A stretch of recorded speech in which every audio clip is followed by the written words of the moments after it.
con saludar a cada uno y cada una de ustedes y esperando que se encuentren bien, presentamos la corrección del trabajo calificado 1 correspondiente al nivel de tercero medio en el plan diferenciado. Este trabajo respondía a la unidad 1 práctica musical, tema 1 recursos técnicos. Entonces, en su evaluación se presentaban los objetivos de aprendizaje, los objetivos específicos, las instrucciones y las preguntas. Todo esto a partir del material subido a la página, en este caso un PowerPoint. El propósito era poder conocer, identificar y analizar de manera teórica el uso de una consola de sonido fundamentalmente para el tema de presentaciones en vivo. La pregunta número 1 era, ¿qué es una mesa de sonido? Y era necesario mencionar ejemplos de su rol y sus funciones en las presentaciones musicales. Lo primero que nosotros tenemos que tener entonces claro es que una mesa de sonido o la mezcladora o mixer de sonido también conocida es un sistema a partir del cual permite que ingresen distintas señales y estas mismas señales puedan proyectarse en parlantes. Amplifica el sonido, pero además tiene funciones como ecualizar. Cuando hablamos de ecualización hablamos de la modificación del sonido. Cómo puedo que suene más algo, un instrumento suene más agudo o un instrumento suene más grave o quitarle los medios.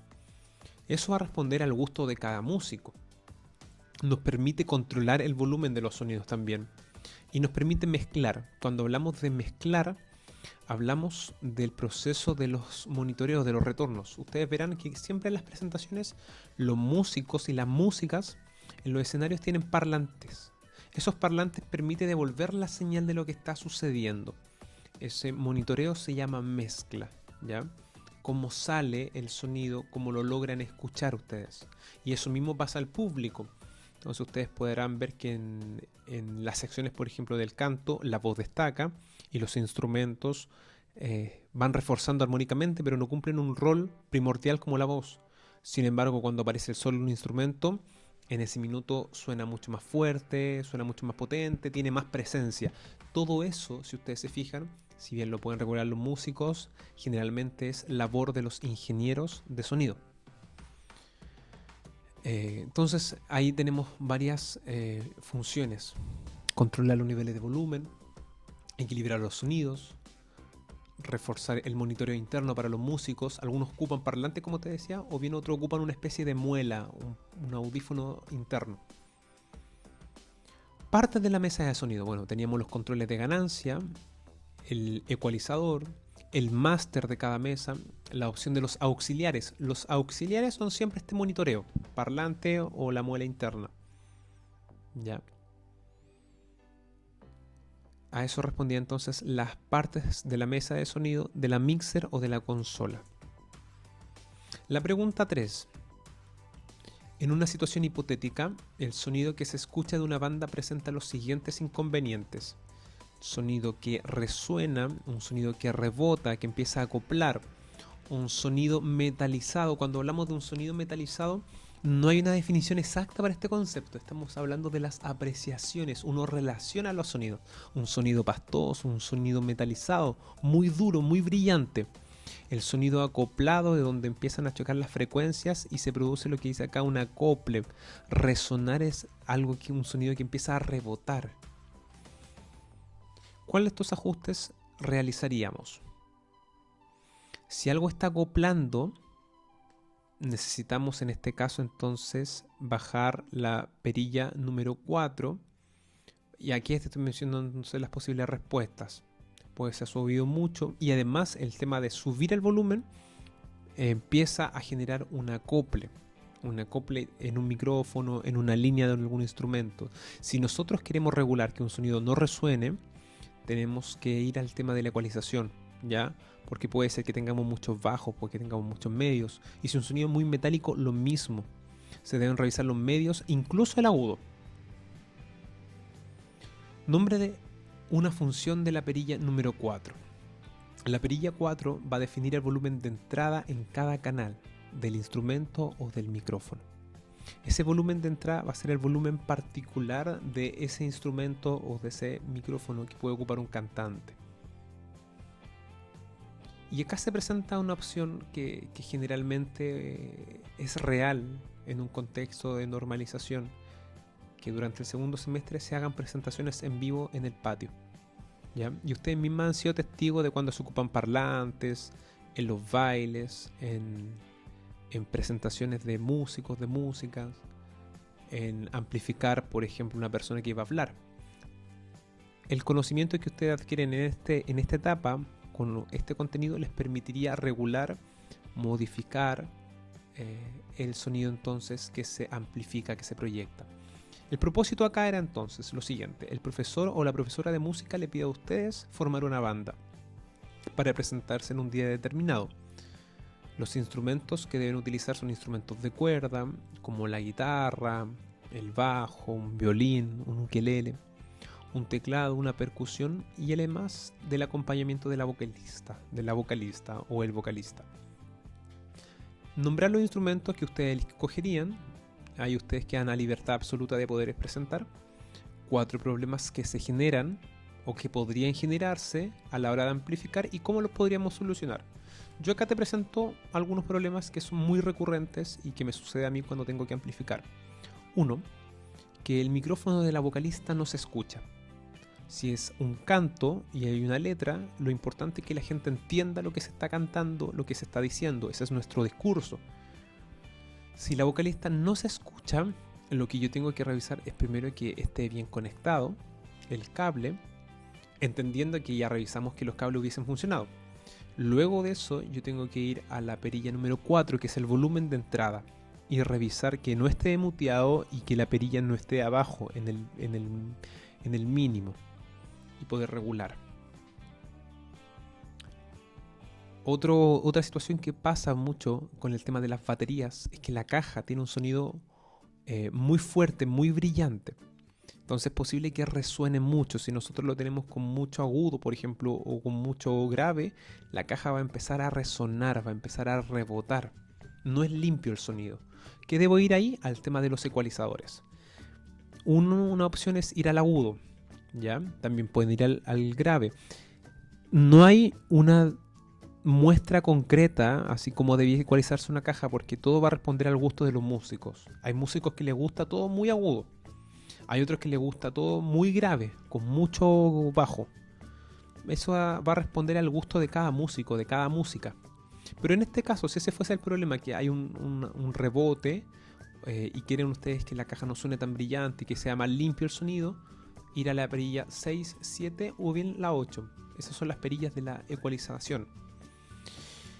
Lo mismo sucedería con una guitarra. Por ejemplo, si una guitarra acústica o un ukelele, necesitamos que el sonido no sea tan metálico, no sea tan brillante, que también tenga, por ejemplo, también tenga reforzados sus graves, sus bajos, ¿ya? Y lo mismo, revisar la ecualización, en este caso de los canales.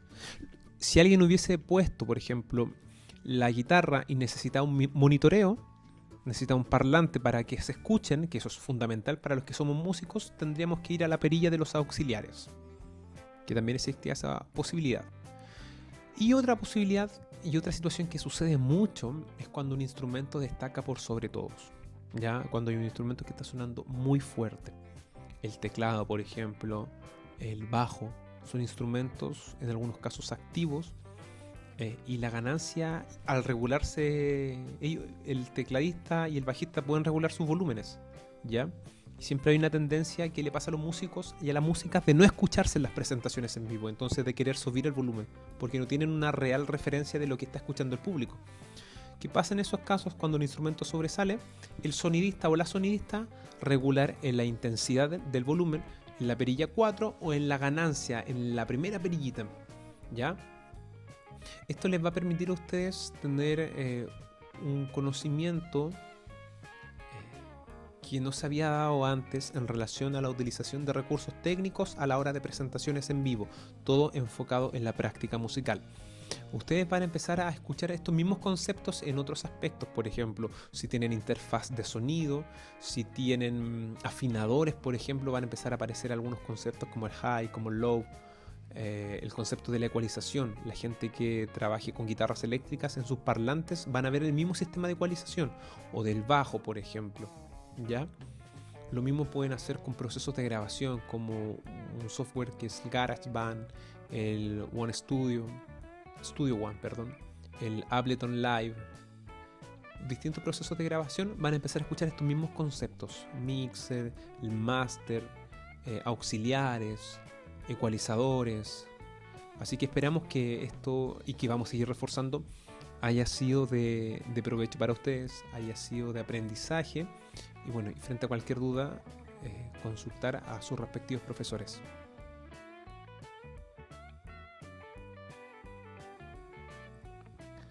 Dentro de los aspectos mejores logrados, se presentaba la pregunta número 1 en relación al presentar, al definir lo que era la mesa de sonido, además de ejemplificar un rol que cumplía en las presentaciones musicales. Otra respuesta que no tuvo dificultad fue nombrar las partes del canal de la mesa de sonido. Para responder esto necesitábamos solo visualizar y leer detenidamente el PowerPoint presentado en la página. En la pregunta 3, en la situación hipotética presentada, tampoco nos generó dificultades, ¿ya? Teníamos tres posibilidades, tres situaciones distintas: el sonido que se resonaba, el sonido metalizado y el sonido acoplado. Todas estas respuestas también se encontraban entonces explícitamente en el material de aprendizaje. Y la pregunta 4, en función a la perilla número 4 de la mesa. Solamente entonces se pedía nombrarla. Dentro de estas 4 preguntas se encontraron los mejores resultados, teniendo prácticamente en la totalidad las respuestas correctas.